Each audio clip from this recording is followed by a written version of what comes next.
My bachelor's degree is in physics, and I was interested in actually high energy physics, and I kind of lost interest in physics at that point. In my senior year, I actually transferred over to the meteorology department and did a lot of work in meteorology. Then applied to MIT and came up here to Cambridge to MIT and entered the meteorology program here. Graduated in the early 70s. That was, or got my master's, and went to work for EPA as a meteorologist, in fact. What I ended up doing was a lot of environmental impact statements, trying to evaluate the impact of industries or shopping malls or developments on air quality. Actually, I was very frustrated by that because, I mean, you find, air pollution goes up by 1 microgram per cubic meter. But the real question was, what is it doing to people's health? And, what are the effects of that going to be? So I applied and went back to the Harvard School of Public Health in the environmental health program and went to work actually doing exposure assessment. Got involved in the design of this new study that was being put together to look at the health effects of fossil fuel combustion and coal combustion specifically on health of the population in the East. It was just at the time of the Arab oil embargo in the mid-70s. There was a lot of concern that there would be a switch in the US from imported oil to domestically produced coal as a source of power. And that would lead to reductions in air quality, potentially be deleterious to the health of the people living downwind of those power plants. And so Frank Spicer and Ben Ferris and Jack Spengler had put together this proposal to study that. And it was funded by the National Institute of Environmental Health Sciences. And I was a student for working with Jack Spengler at the time on the exposure assessment. And we recognized actually very early on that if we were going to study air pollution, we'd need to know what was going on indoors as well as outdoors. And so my thesis was we went into homes all around the country in the 6 cities we were studying to look at indoor air quality of particles in SO2 and nitrogen oxides. And that was my thesis. And we had a team in each of those communities measuring pulmonary function, respiratory health, doing questionnaires, doing the epidemiology part of this. And when I graduated, in fact, I decided I really wanted to make a shift and switched over to directing the health assessment teams in the field, and suddenly became part of the organizing people going out into the field and going into the schools and going into people's homes and measuring pulmonary function and so forth.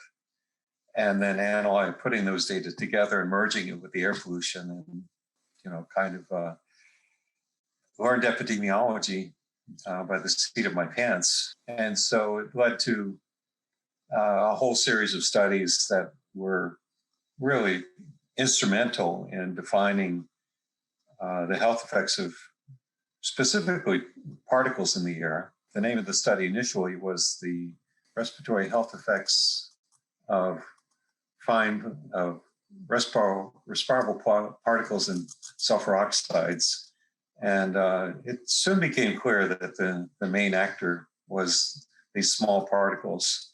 In 1987, when the EPA revised the air pollution standard for particles, they began to focus on the smaller particles, initially as the PM10, the inhalable particles. We were doing the only measurements at that time of these fine particles. As our studies came out, looking at changes in lung function in children or respiratory symptoms, and eventually looking at the mortality just of the populations.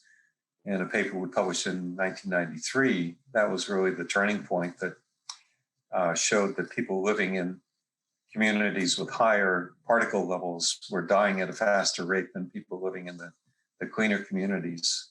And that really got a lot of visibility and stimulated a lot of new investigations in other cohorts in the West and around the world. I think by that time, I actually had taken over as principal investigator of the study. I was just very fortunate to be the lead author in that particular paper, which now is by far the most cited paper in air pollution, and really has led to changes in the way we regulate air pollution, but also into a whole new field of investigations and looking at the health effects of air pollution. And, in terms of my own research, that has led to a series of additional studies looking at cardiovascular disease and other health outcomes associated with this. But ultimately, it turned to the question of, well, if we can see these effects of air pollution in the population, and this leads to changes in policy, then the question is, does that lead to, do those policy changes lead to improved health, which was the reason for putting those policies into place. So a lot of my work over the past couple of decades has been focusing on that question. Can we document that, when you're out there leading the research and in a new area, especially when it's going to be so influential and have such big effects, then you are the subject of criticism and can be very difficult at times. Published the really influential papers in '93, for example. It didn't get a lot of publicity until '97 when the US EPA proposed to change and tighten up the air quality standards and put new standards on fine particles.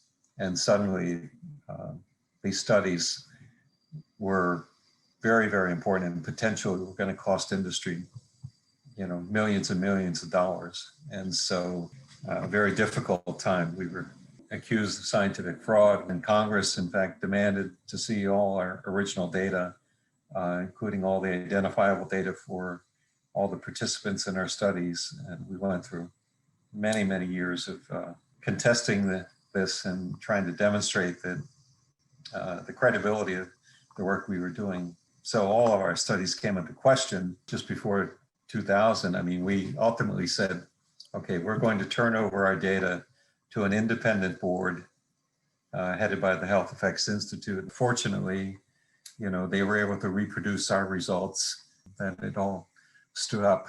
It has been replicated by many cohorts around the world. The improvements we've seen in air quality have led to improvements in health.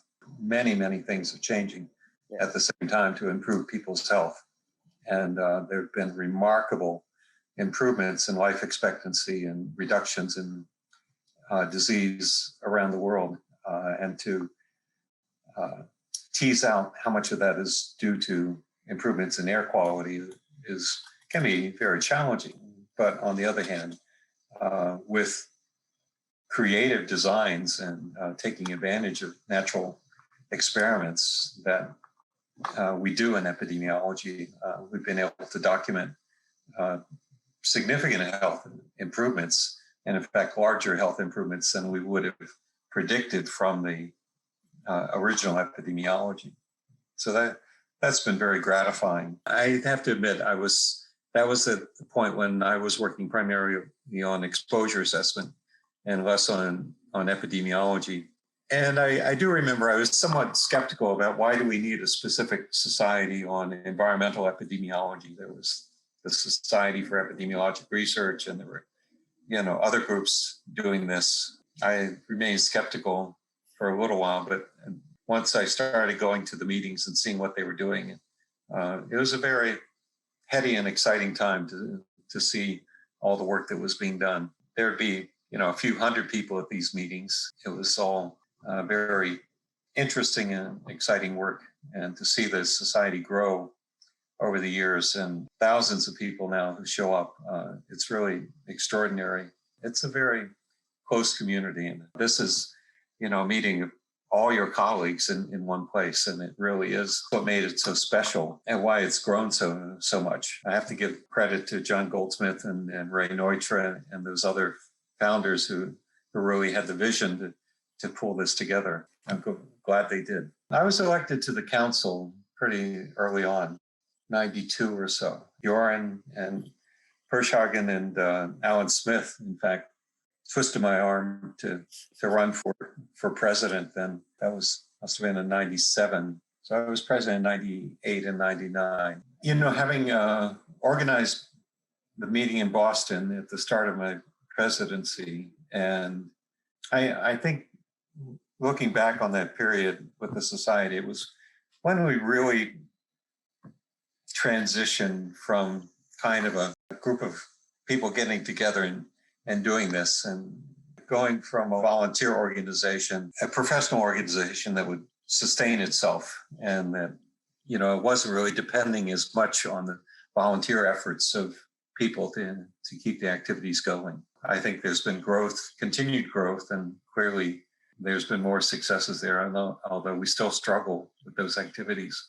To me, ISEE has always been a place where we meet and have a chance to informally discuss new ideas and really branch out. And the best times there have been, in the halls and, at the meals, and getting to informally catch up with friends, going around, especially to the posters, and meeting the new investigators, finding the new students who are doing something really interesting, being able to look at the program and see something that's totally outside of your specific area of research, and to go in and have the opportunity to find out what's going on in a different area, and how that might provide lessons and new perspectives on how you move forward. The openness of the membership to collaborations and to discussing new ideas has always been a great joy, and the personal